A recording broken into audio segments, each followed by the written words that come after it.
Palavra da Verdade, com Hernandes Dias Lopes. Irmãos queridos, nós vamos abrir a Palavra de Deus no Evangelho de Cristo, conforme o registro de Lucas, capítulo 3. Lucas, capítulo 3.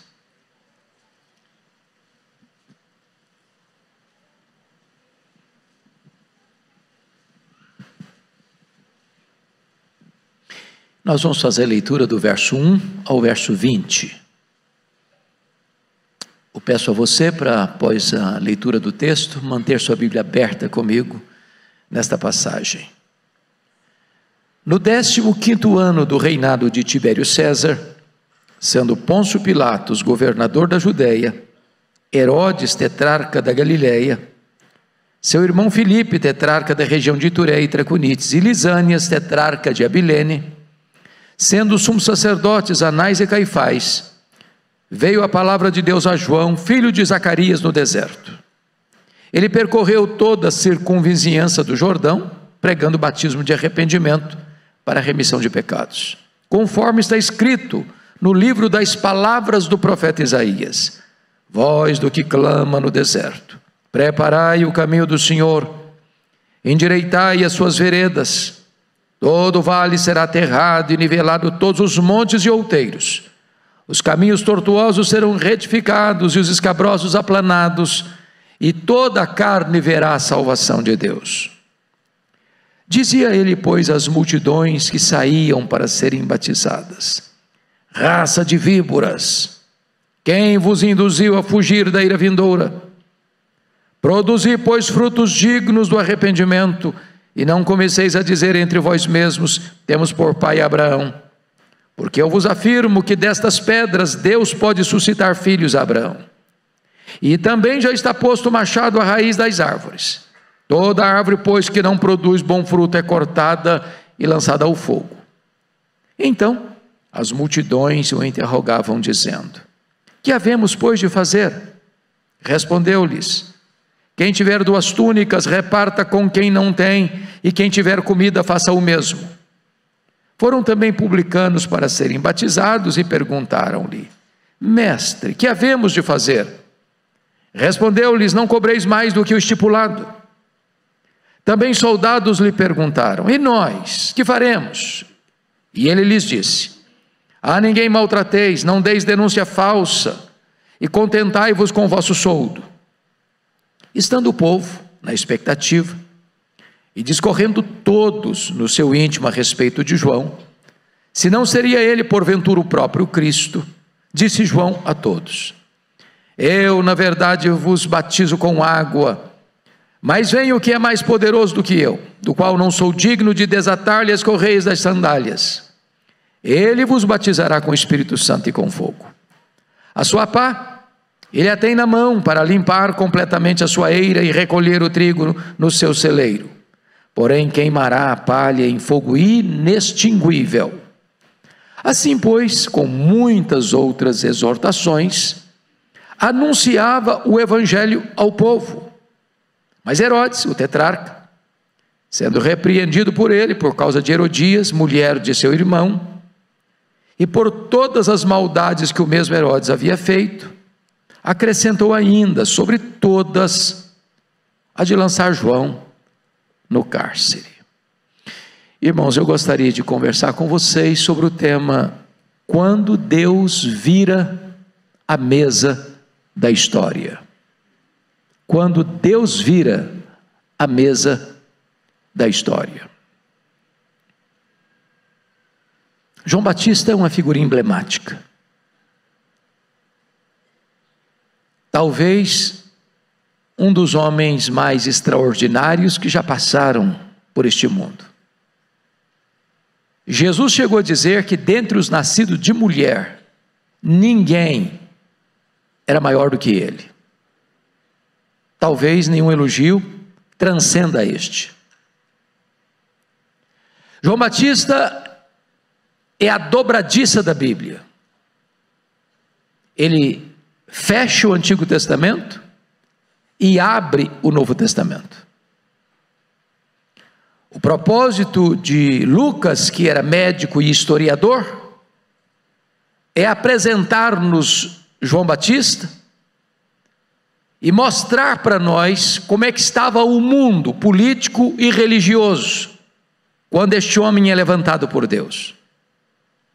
Para fazer isso, Lucas adota uma metodologia.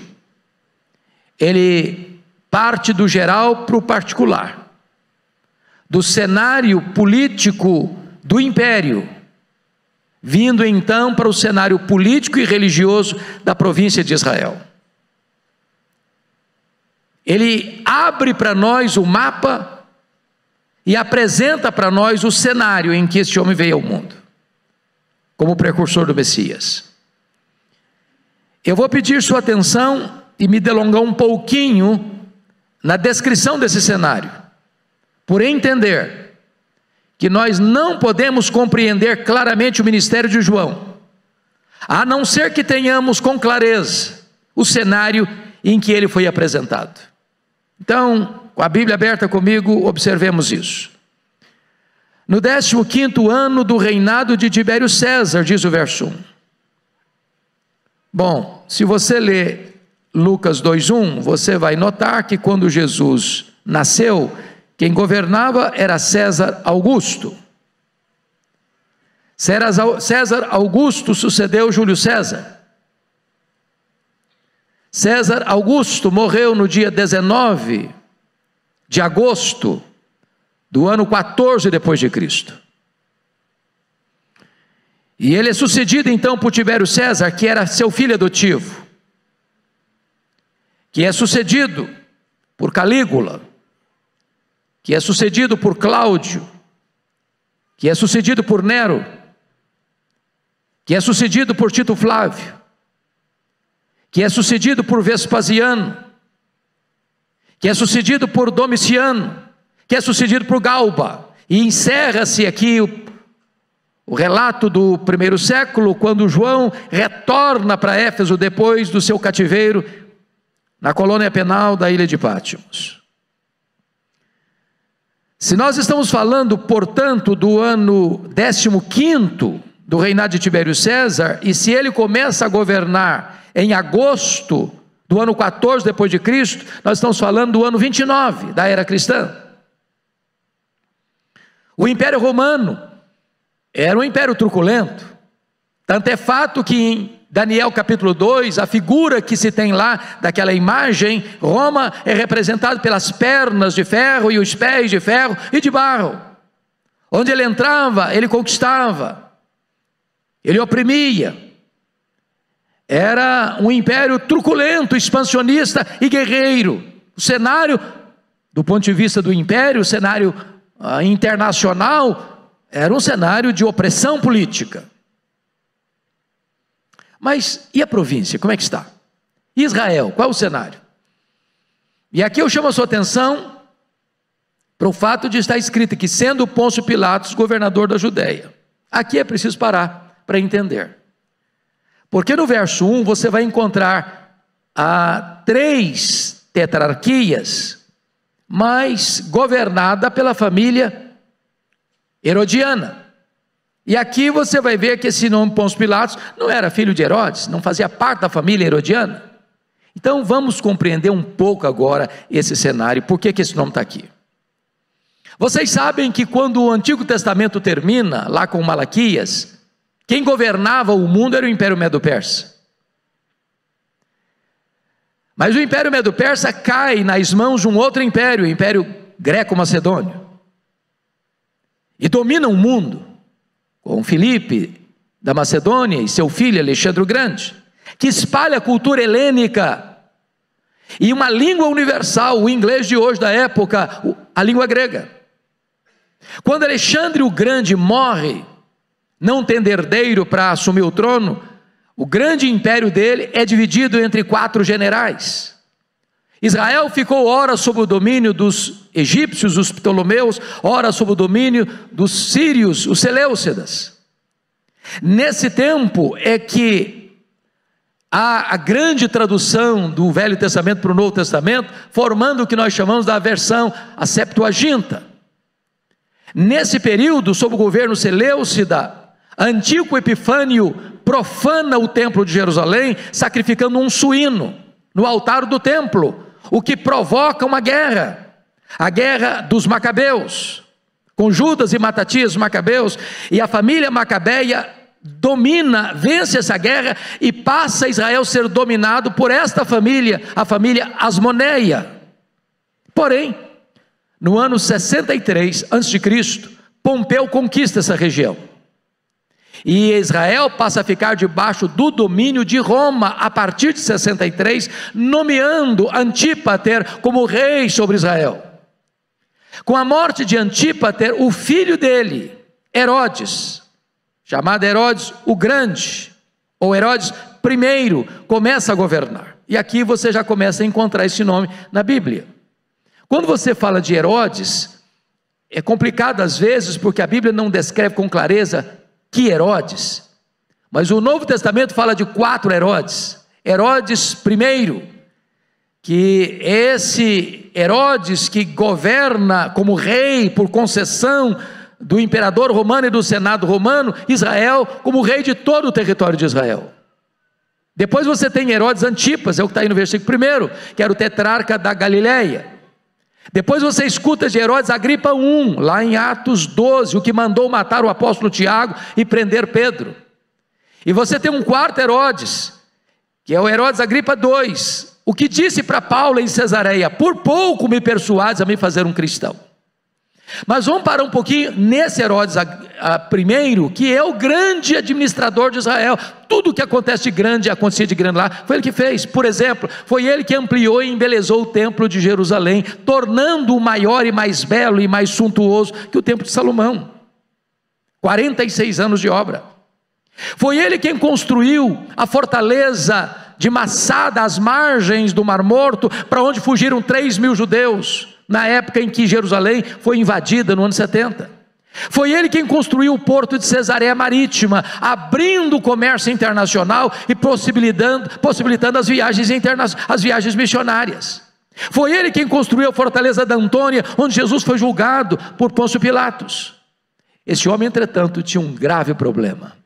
Ele não suportava que alguém pudesse concorrer com ele ou ameaçar o seu poder.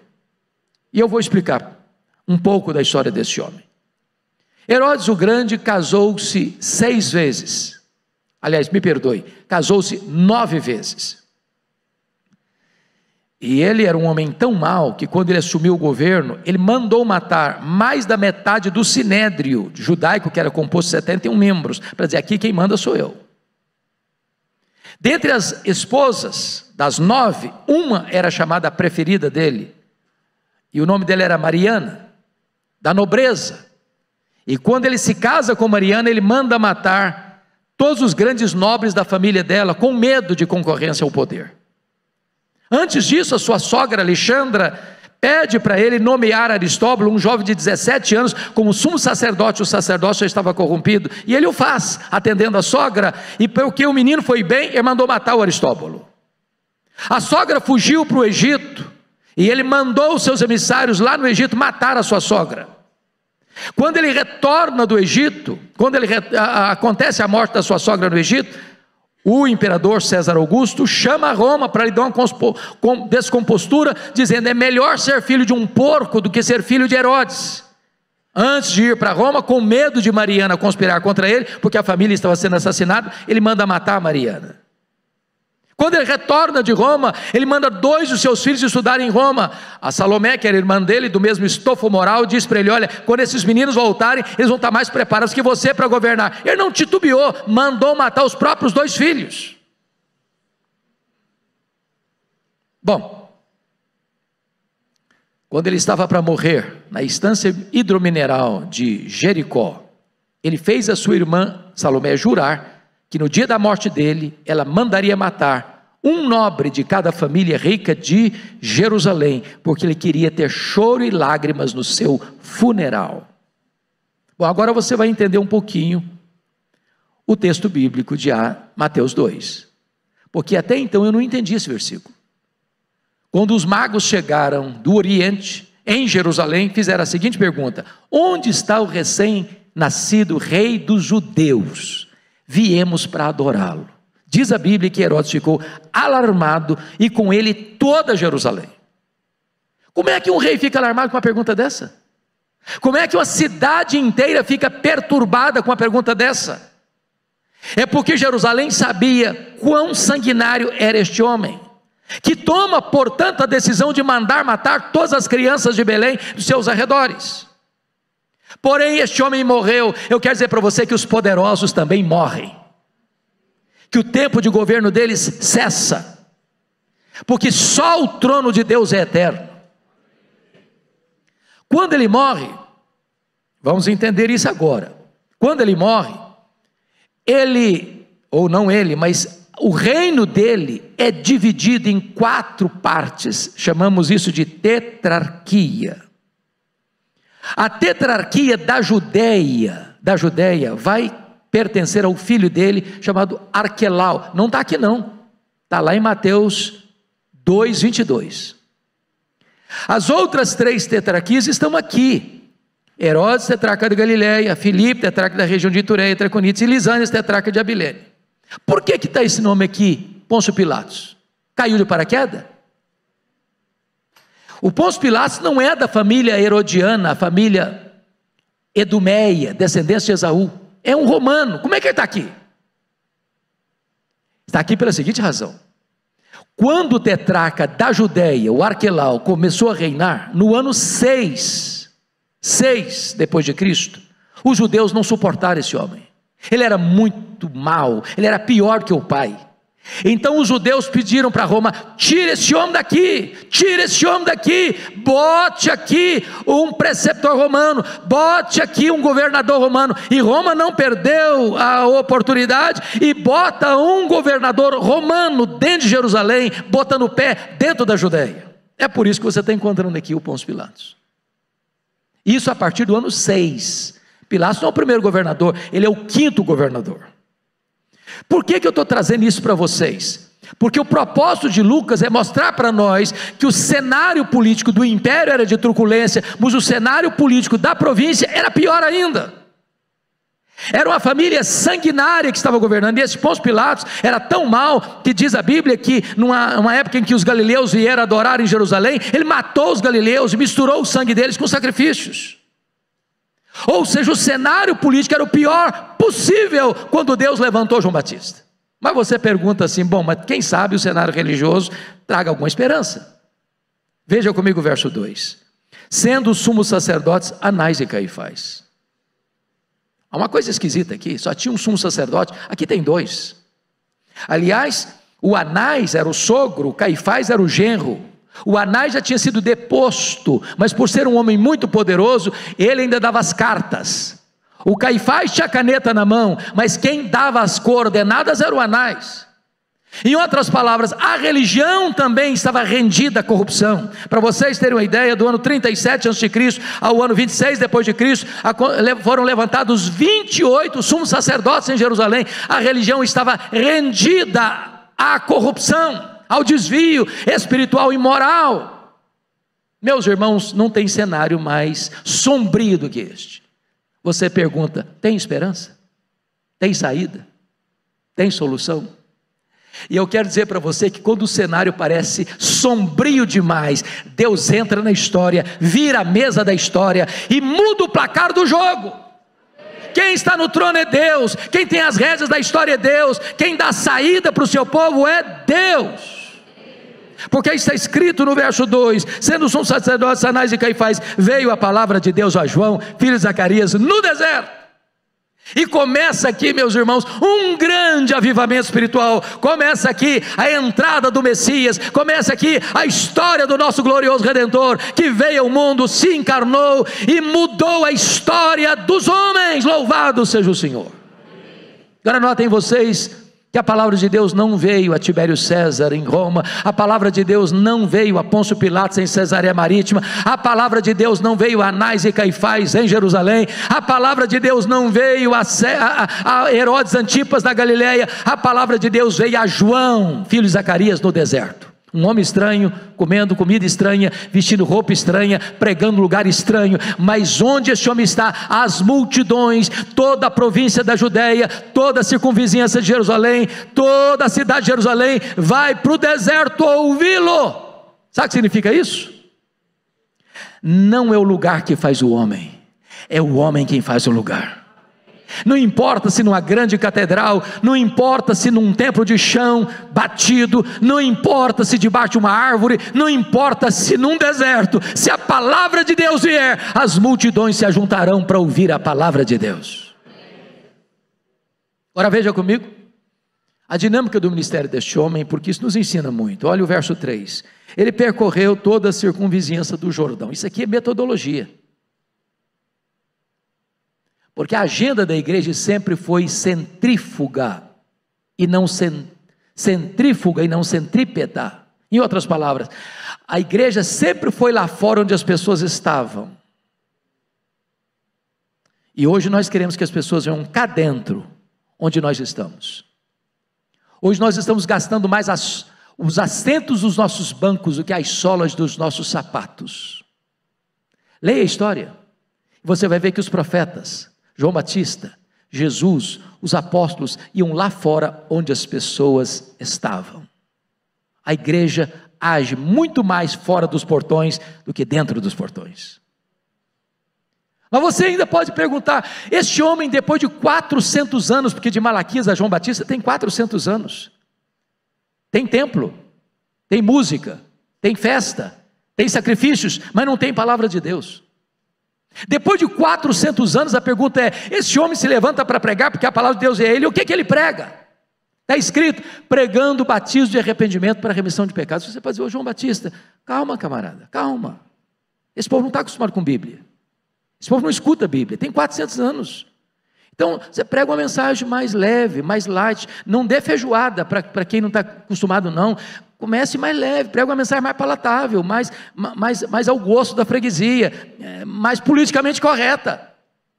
Não, o primeiro pregador, depois de 400 anos, ele começa pregando batismo de arrependimento para remissão de pecados. Sabe, está dizendo o seguinte, olha, não tem salvação, a não ser que haja arrependimento, não tem perdão, a não ser que haja mudança de caráter, de vida, de mente, de coração.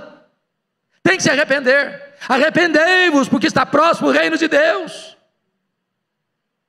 Arrependimento, irmãos, é a grande manchete do reino de Deus. Foi a mensagem dos profetas, foi a mensagem de João Batista, foi a mensagem de Jesus Cristo, foi a mensagem dos apóstolos, é a mensagem da igreja presbiteriana de Pinheiros, é a nossa mensagem. Agora notem comigo, você ainda pergunta, bom, ele tirou essa mensagem de onde? Ele inventou essa mensagem? Ele é o dono dessa mensagem? Ele é a origem dessa mensagem?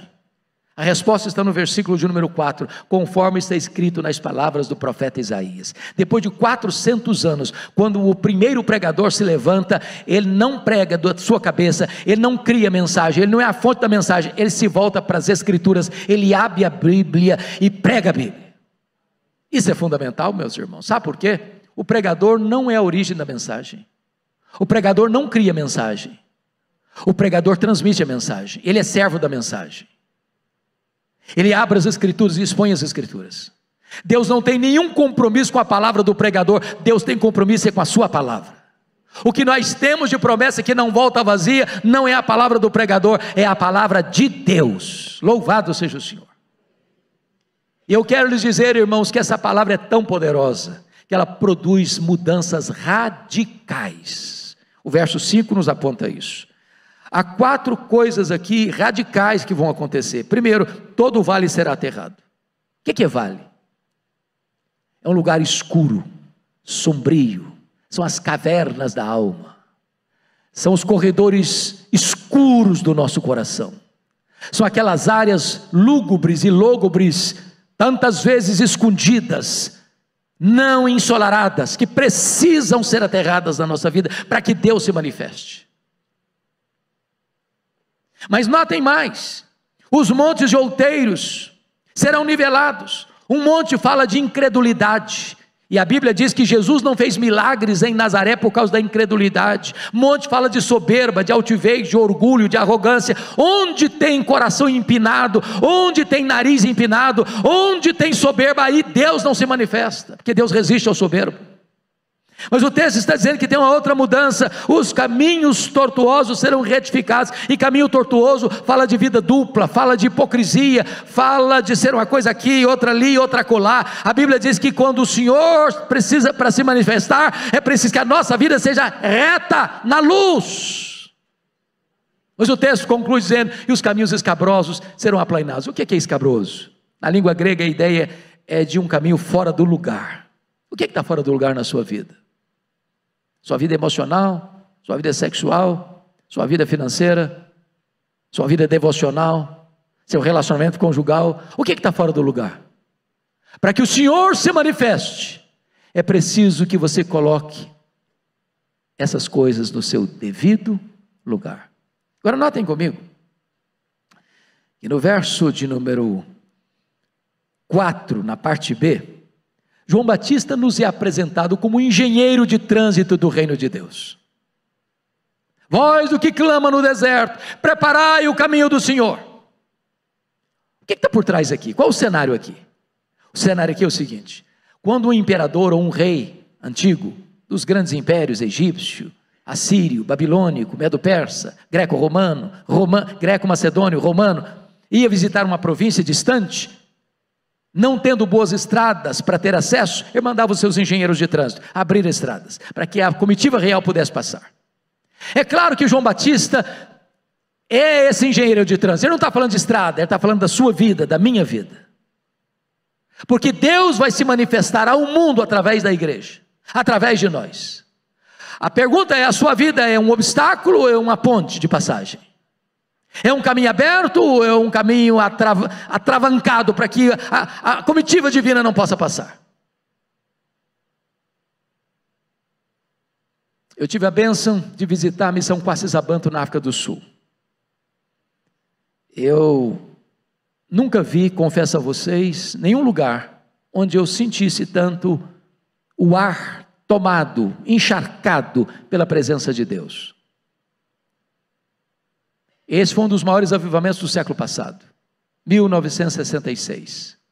Um templo construído numa fazenda, para 15 mil pessoas, 3 cultos por dia, caravanas do mundo inteiro indo ver o que Deus estava fazendo ali. Cegos viram, paralíticos e tetraplégicos andaram, mortos ressuscitaram. Mas quando chegamos ali, talvez querendo saber mais dos milagres, nós não vimos ninguém falar sobre os milagres.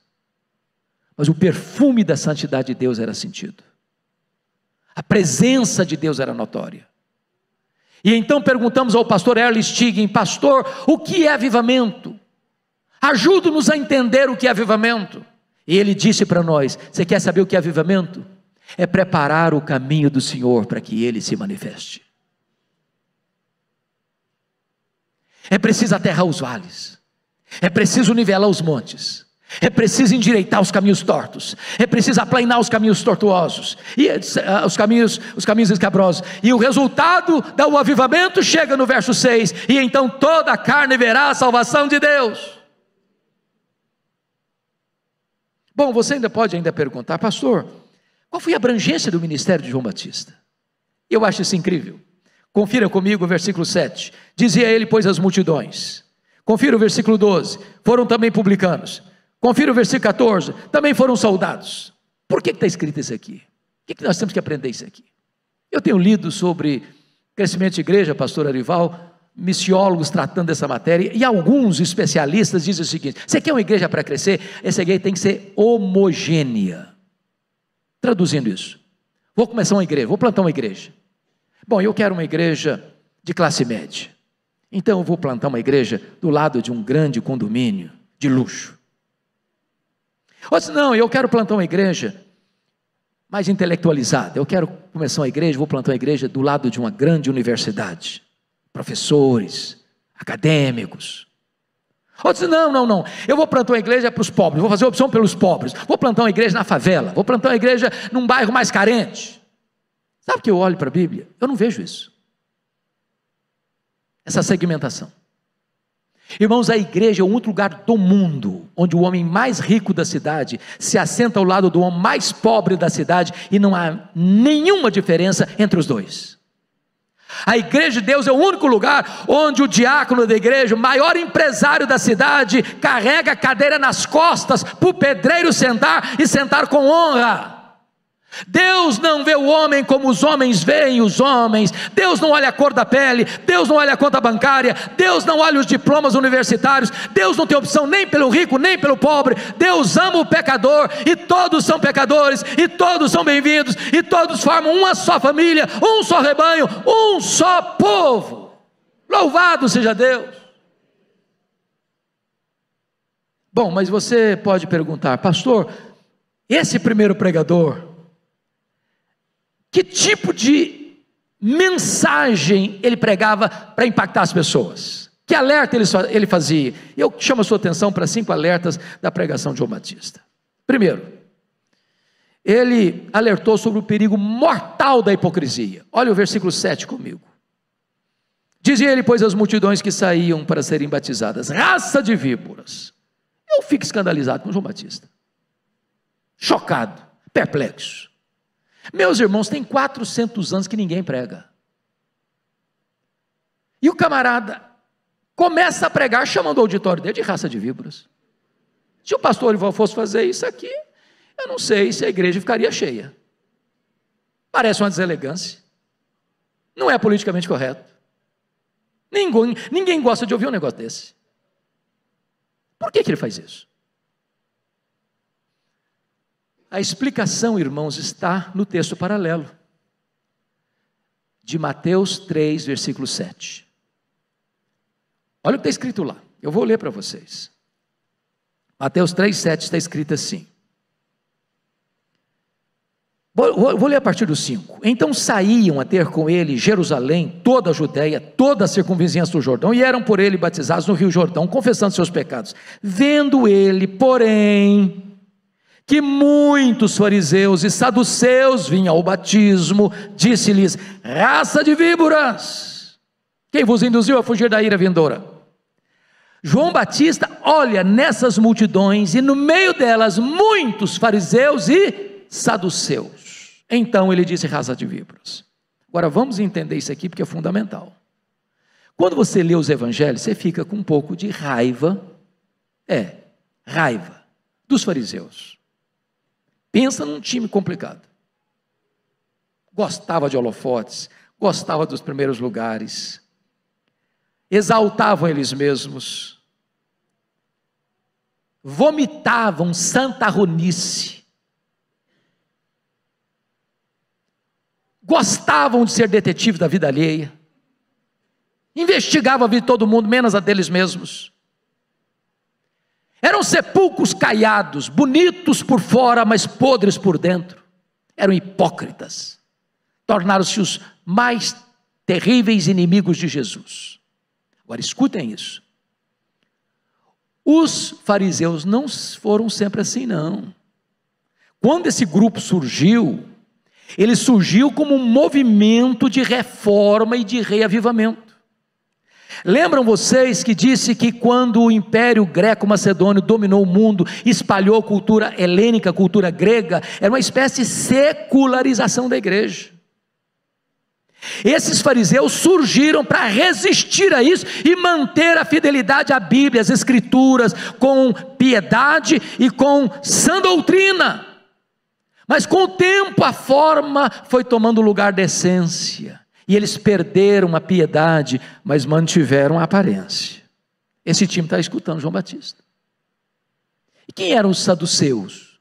Era também um grupo de resistência, uma contracultura, mostrando a necessidade de manter-se firme na palavra e não se dobrar à cultura grega, à secularização da igreja da época.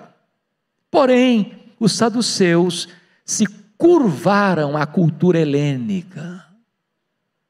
Para vocês terem uma ideia, os saduceus não acreditavam em ressurreição. Por que não? Porque isso era o pensamento grego. Os saduceus não acreditavam em anjos. Os saduceus não acreditavam em todo o Velho Testamento, só no Pentateuco. Diríamos nós que os saduceus eram os teólogos liberais da época. Mais do que isso, os saduceus tornaram-se colaboracionistas de Roma. O que ganharam em moeda de troca? Administrar a mina de ouro da religião judaica, administrar o templo. Vocês sabem que os sacerdotes eram saduceus. Toda a religiosidade de Israel concentrava no templo. Haviam 4 grandes festas anuais, caravanas do mundo inteiro vinham a Jerusalém. Sabe o que acontecia?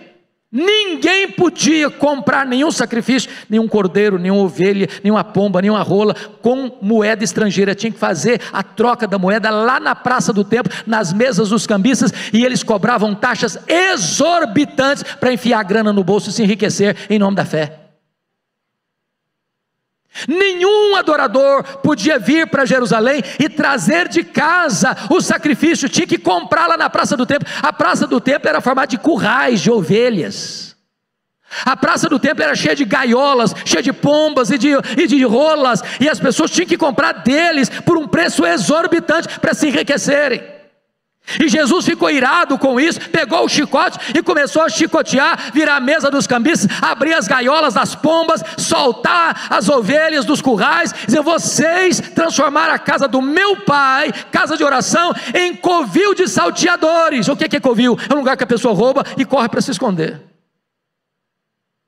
João Batista está escutando, esses times aí, fariseus e saduceus, estão lá no meio da multidão para ouvir João Batista. E João Batista, ao vê-los, diz: raça de víboras! O que João Batista está dizendo?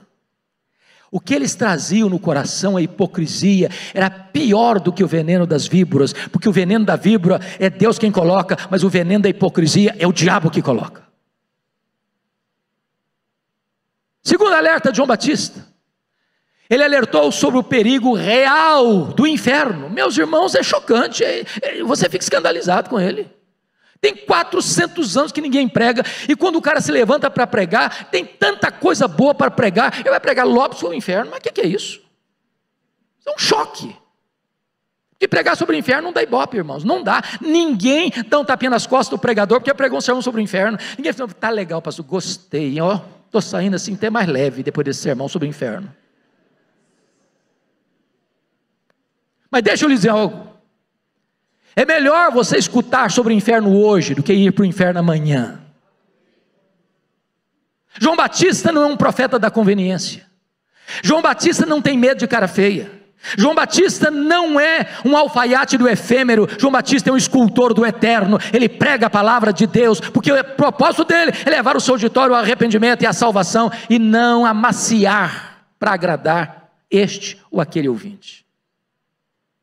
Terceira ênfase dele, confira comigo aí. João Batista alertou sobre o perigo do falso arrependimento no verso 8, produzir pois frutos dignos do arrependimento. Em outras palavras, não é arrependimento e novamente arrependimento e novamente arrependimento, é arrependimento e frutos dignos de arrependimento. Por que João Batista está dizendo isso aqui? Para aplicar para nós. Meus irmãos, tem muita gente hoje pregando um evangelho da graça, chamada da supergraça, que é desgraça, que justifica o pecado e não o pecador.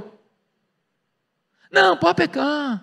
Não, Deus é bom, Deus é maravilhoso, Deus compreende você, a carne é fraca mesmo, você pode pecar que vai dar tudo certo.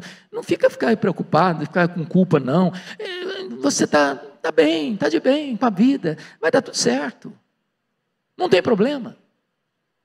Essa é a graça barata que justifica o pecado, mas não justifica o pecador, que não traz perdão, que não traz redenção. Quando o homem não quer mudar a vida, ele muda a teologia, para justificar os seus erros, justificar os seus pecados. E João Batista está botando o dedo nessa ferida, dizendo o seguinte: produzir, pois, frutos dignos de arrependimento. Quarto lugar, ele alerta sobre o perigo da falsa confiança religiosa. Olha o versículo 8, na parte B: e não comeceis a dizer entre vós mesmos, temos por pai Abraão. O que está acontecendo aqui? Esse time está vindo, e algumas pessoas estão dizendo: ô João Batista, calma lá, viu? Está tudo bem com a gente. E é isso. Agride a gente não. Você está pregando muita raiva. E é isso, cara. falando de inferno para a gente, chamando a gente de raça de víbora. Está tudo bem com a gente, ué. Nós somos filhos de Abraão, cara. Nós temos o sangue de Abraão correndo em nossas veias. O que é isso? O ancestral é o nosso pai. Mas preste atenção nisso. Os verdadeiros filhos de Abraão não são aqueles que têm o sangue de Abraão correndo em suas veias, mas aqueles que têm a fé de Abraão habitando em seu coração. Você que crê em Jesus é filho de Abraão. E ele termina, a última ênfase dele é o perigo da vida infrutífera, no versículo 9. E também já está posto o machado à raiz da árvore, toda árvore, pois que não produz bom fruto, é cortada e lançada ao fogo. Ou seja, não é o seu argumento, não é a sua eloquência, não é a beleza das suas palavras, é a vida. Você conhece uma árvore pelo fruto, pelo fruto. Bom, você pode fazer agora a pergunta: pastor, e daí? Este tipo de pregação trouxe resultado? Trouxe resultado? E a resposta é que a pregação de João Batista produziu uma revolução tão grande, que o apelo não partiu do pregador para o auditório, o apelo partiu do auditório para o pregador. Aí você tem avivamento. Lembra do Pentecoste? Não foi Pedro que apelou, foi o povo que apelou para Pedro. O que vamos fazer, Pedro? E ele disse: arrependei-vos e cada um de vós seja batizado em nome do Senhor Jesus Cristo e recebereis o dom do Espírito Santo. E esta promessa não é apenas para vós, é para os vossos filhos, para os que estão longe, para quantos o Senhor nosso Deus chamar. João Batista está pregando e diz a Bíblia aí, olha comigo, versos 10 e 11. As multidões perguntaram para ele: ô João, o que é que nós vamos fazer com essa mensagem, João? E ele respondeu, olha aí comigo, versículo 11. Respondeu: quem tiver 2 túnicas, reparta com quem não tem. Quem tiver comida, faça o mesmo. Sabe o que João está dizendo? Você quer saber se um cara é convertido mesmo? Se ele se arrependeu mesmo? É se ele é generoso. Generoso. Preste atenção nisso. Não combina crente, mão de vaca, pão duro, suvina, avarento. Crente tem o coração aberto, o bolso aberto, as mãos abertas, a casa aberta. Agora vamos entender uma coisa. Naquela época os bens de consumo não são fáceis igual hoje não. O cara comprava uma túnica e usava a túnica até acabar.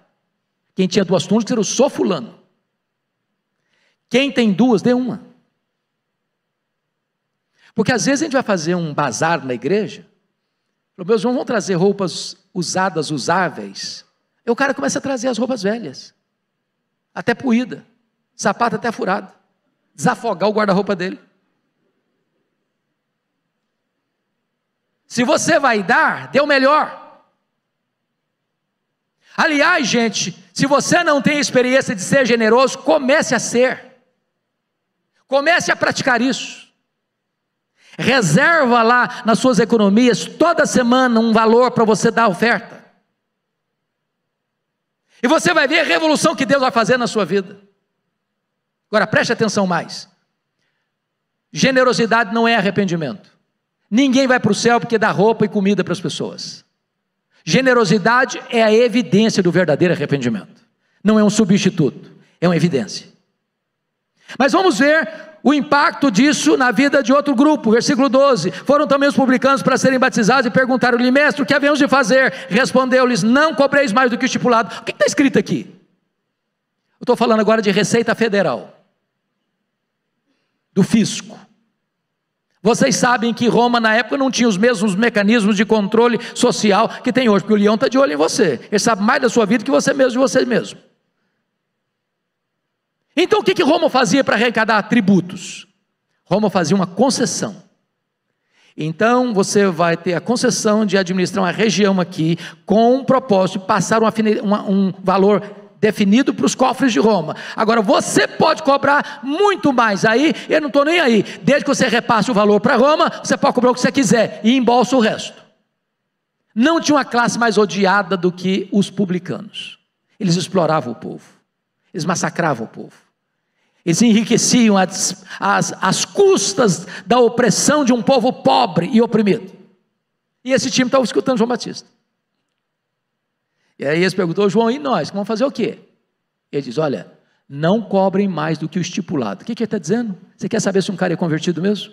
Se se arrependeu de fato? Veja se ele é honesto e íntegro nas suas transações comerciais. Preste atenção nisso, irmão. Crente não é enrolado.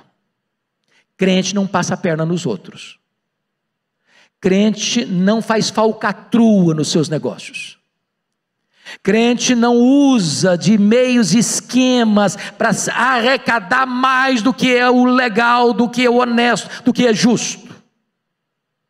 Crente é íntegro no trato com o dinheiro. Você que conhece o mapa religioso do Brasil, você sabe disso. A igreja evangélica brasileira está precisando de um choque ético. Porque não basta apenas entrar para a igreja evangélica, é preciso mudar o caráter, é preciso mudar a vida, é preciso mudar a conduta, é preciso mudar a maneira de lidar com as coisas materiais. Mas agora tem um terceiro grupo lá, esse 14, olha aí. Também soldados lhe perguntaram: e nós que faremos? E ele disse: a ninguém maltrateis, não deis denúncia falsa, contentai-vos com o vosso soldo. O que ele está dizendo para os soldados? Primeiro, cuidado para você não usar a sua farda para exorbitar no exercício da sua autoridade. Você está com um revólver na cintura, com a farda militar, você achar que você é o Todo-Poderoso e massacrar alguém, maltratar alguém. Você é um servidor e não um opressor. Não deis denúncia falsa. O que ele está dizendo? É que os soldados estavam mancomunados e conluiados com os cobradores de impostos para receber grana, propina. Como assim? Vou explicar. O publicano chegava na casa do senhor José e disse: senhor José, eu vim aqui informar o senhor que o seu tributo esse ano, o seu imposto esse ano é tanto. O senhor José tomava um susto e disse: meu Deus, eu não aguento pagar isso. Se eu pagar essa quantidade de imposto, eu vou passar necessidade, a minha família não vai ter como sobreviver. Senhor José, o imposto é tanto. E não discutia, ia embora. Entrava o soldado: senhor José, o imposto é tanto. Eu não posso pagar tanto. Senhor José, ou o senhor paga ou eu te denuncio. Numa província dominada por Roma, ser denunciado por um soldado romano era o fim da picada. O cara estava com a cabeça a prêmio. E o soldado embolsava essa grana, que ele ajudava o cobrador de imposto a explorar. João Batista diz: contentai-vos com o vosso soldo, com o vosso salário. O que João está dizendo? Você é crente mesmo? Você se arrependeu mesmo? Eu quero saber o seguinte: então você não vai usar de expedientes ilícitos, ilegais, para receber propina, para engordar o seu salário, para se enriquecer. Você faça o favor de contentar-se com o seu salário. Não use de expedientes para ficar rico. Eu sei, meus irmãos, que essas coisas não acontecem mais hoje, mas nunca é tarde demais a gente alertar. Bom, deixa eu terminar. Quero dizer para vocês 3 características desse pregador, mediante quem Deus virou a mesa da história. Primeiro, a identidade desse pregador. Olha o versículo 15. Estando o povo na expectativa, preste atenção nos detalhes, irmãos. Quem que estava na expectativa? O povo. O povo é um coletivo de muita gente, todo mundo. E discorrendo quantos? Todos, não 80%, 90%, todos no seu íntimo, a respeito de João, se seria ele porventura o próprio Cristo. Eu fico impressionado com isso aqui, pastor Ival. Essa grande multidão lá, de repente um buchicho. Pede ouvido. Ô, gente, esse cara aí não é precursor do Messias, coisa nenhuma. Ele é o próprio Messias. Ele é o Messias. Não, esse cara é corajoso demais. Não, esse cara não tem medo de ninguém, não. Esse cara enfrenta qualquer um. Não, ele é o Messias. Ô, gente, ele é o Messias, tá?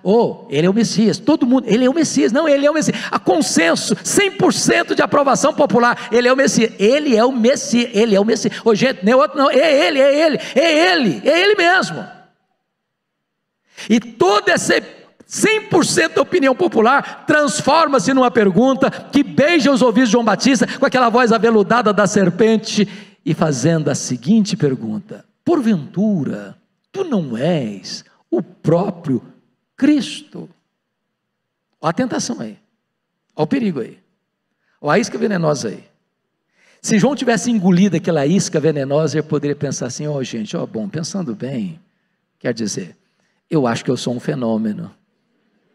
Ninguém fez isso. Não tem nenhum registro de que um pregador levasse multidões para um deserto. Se eu assumir aqui o posto de Messias, o povo já tem do meu lado. Mas ele não engoliu a isca, não. Ele foi categórico, ele disse: não, eu não sou Messias, não. Eu sou apenas uma voz que clama no deserto. Eu vim preparar o caminho do Messias. Eu não sou o verbo, eu sou apenas uma voz que clama no deserto. Eu não sou a luz, eu aponto para Jesus e digo: este é a verdadeira luz que vinda ao mundo e ilumina todo homem. Eu não sou o cordeiro, eu aponto para Jesus e digo: eis o cordeiro de Deus que tira o pecado do mundo. Eu não sou o noivo, eu sou apenas um amigo do noivo. Eu batizo com água, mas aquele que vem depois de mim é mais poderoso que eu, e ele vos batizará com o Espírito Santo e com fogo. Eu não sou nem digno de me curvar, desatar as correias das suas sandálias. Eu tenho um lema de vida: convém que ele cresça e que eu diminua. Esse homem reconhece que toda a glória pertence a Jesus e ninguém pode tomar a glória que só pertence ao nosso Salvador. Segunda coisa, penúltima coisa, é que este homem reconhece a sua total limitação. Aliás, é bom frisar isso: todo pregador é absolutamente limitado. Limitado. E ele diz isso no versículo 16: eu batizo com água, mas aquele que vem depois de mim é mais poderoso que eu, e ele vos batizará com o Espírito Santo e com fogo. Sabe o que ele está dizendo? Você e eu, pregando a palavra, só podemos falar aos ouvidos das pessoas, mas não podemos falar ao coração. Só o Espírito Santo para fazer isso, sabia? Pastor Erival e eu, e qualquer pastor aqui presente, em qualquer lugar do mundo, a gente pode administrar os sacramentos, mas só podemos lidar com o símbolo, não com o simbolizado. Não importa se o batismo é por aspersão, por efusão ou por imersão, o pregador só consegue lidar com o símbolo, mas ele não tem o poder de operar o simbolizado. Só Jesus batiza com o Espírito Santo e com fogo. Pastor Arival e eu podemos ministrar a ceia do Senhor e pegar o pão e parti-lo, podemos distribuir o cálice com o vinho, mas nós não podemos tornar esse sacramento eficaz no coração das pessoas. O pregador é limitado, portanto baixa a bola, baixa a bola. Mas finalmente, esse pregador é corajoso, corajoso. Olha o versículo 19 e 20 comigo. Mas Herodes o tetrarca, sendo repreendido por ele, por causa de Herodias, mulher de seu irmão, e por todas as maldades que o mesmo Herodes havia feito, acrescentou ainda sobre todas a de lançar João no cárcere. Vamos entender isso aqui. Eu disse para vocês lá no começo que Herodes o Grande casou-se 9 vezes, formando o que nós chamamos de uma família disfuncional, criando o que nós chamamos de meio-irmãos, irmãs, meia-irmãs. Dos muitos filhos de Herodes o Grande, 4 deles receberam poder político. 4 deles. Arquelau, Herodes Antipas, Filipe II, esse aqui, Filipe do versículo 1, não é o primeiro, Filipe II, e Lisânias. Muitos outros filhos não receberam poder político, se espalharam pelo mundo. O Filipe I morava em Roma, casado com Herodias. Herodias era filha de um outro filho de Herodes, Aristóbulo. E esse Herodes Antipas, tetrarca de Galileia, um dia vai a Roma e se engraça com a sua cunhada. Ele era casado com a filha do rei Aretas, e Herodias diz para ele: se você se divorciar da filha do rei Aretas, eu me caso com você, eu abandono o seu irmão, e vou com você para Galileia. Herodes Antipas topou, divorciou-se da filha do rei Aretas, e chega na Galileia com a Herodias a tiracolo, como sua mulher. Ela era sua cunhada e ela era sua sobrinha.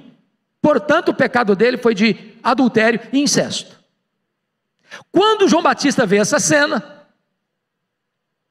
ele não intimidou não, ele botou o dedo na ferida, o dedo no nariz do rei e disse: não te é lícito, do tetrarca, não te é lícito possuir a mulher do teu irmão.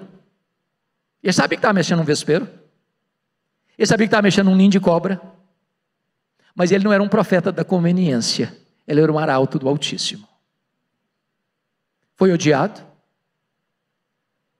foi preso, onde? Na prisão de Maquerós. Sabe onde fica Maquerós? Do lado do Mar Morto, temperatura média 40 a 50 graus. Herodes de vez em quando ia lá para ouvi-lo, tinha medo dele. E sabe o que João Batista pregava por Herodes? Juízo final. E o rei ficava com mais medo ainda. Aí um dia o rei deu uma festa de aniversário, convidou os seus amigos, e a filha de Herodias dançou desenvoltamente diante de Herodes, e ele, talvez já bêbado, fez promessas à menina inconsequentes, e ela espertamente vai perguntar para a mãe: ô mãe, o rei me falou que se eu quiser até a metade do reino herdar, agora eu quero saber o que eu peço. Peça a cabeça de João Batista numa bandeja. E o maior homem dentre os nascidos de mulher, já sofrendo as agruras de uma prisão insalubre, recebe o carrasco. E ele diz para João: eu vim aqui decepar a sua cabeça. E o maior homem dentre os nascidos de mulher, o precursor do Messias, é decapitado na prisão. E você sai dessa cena horrorizado, chocado. E a cabeça do precursor do Messias entra na festa macabra como um prêmio da iniquidade, a pedido de uma mulher adúltera, de um adolescente inconsequente, de um rei bêbado. Mas João Batista preferiu estar preso e ter a consciência livre do que estar livre com a consciência acorrentada. João Batista preferiu perder a cabeça do que perder a honra. Mas eu quero dizer para vocês hoje, para fechar, dizer o seguinte: meus irmãos, não importa como um homem morre, o que importa é como um homem ressuscita. Por mais terríveis que sejam os sofrimentos que você venha a sofrer por causa do Evangelho, por causa de Jesus Cristo, eu quero lhe dizer que o céu indenizará qualquer sofrimento sofrido na terra. Eu quero dizer para você que a nossa leve e momentânea tribulação produzirá para nós eterno peso de glória, acima de toda comparação. Eu pergunto a vocês hoje, meus irmãos, que pai, que mãe, em sã consciência, bota o nome de um filho de Herodes? Só um louco ou um desavisado? Mas João Batista, mesmo morto, ainda fala.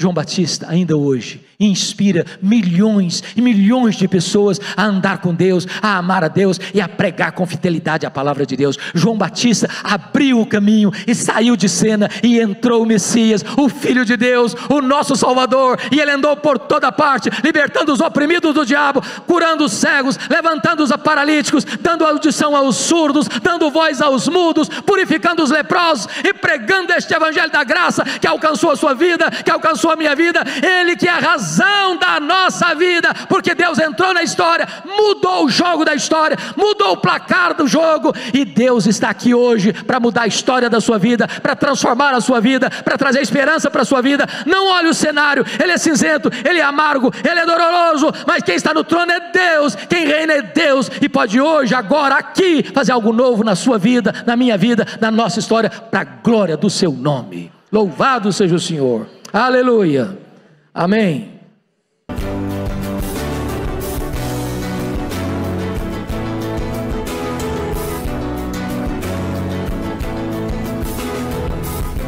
Palavra da Verdade, com Hernandes Dias Lopes.